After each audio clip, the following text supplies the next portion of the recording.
فرمان رسول صلی اللہ علیہ وآلہ وسلم ہے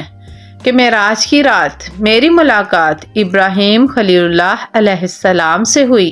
تو انہوں نے فرمایا، اے اللہ تعالیٰ کے حبیب صلی اللہ علیہ وآلہ وسلم،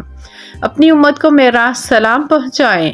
اور انہیں میرا ایک پیغام دیں کہ جنت کی مٹی بڑی زرخیز ہے اور جنت کا پانی بہت میٹھا ہے اور وہ صاف میدان ہے، لہٰذا جنت میں زیادہ سے زیادہ باغ لگاؤ، اور جنت میں باغ لگانے کے لیے خوب پڑھو سبحان اللہ والحمد للہ ولا الہ الا اللہ واللہ اکبر ولا حول ولا قوت الا باللہ۔ لہٰذا ہمیں چاہیے کہ ہر وقت اللہ کا ذکر کریں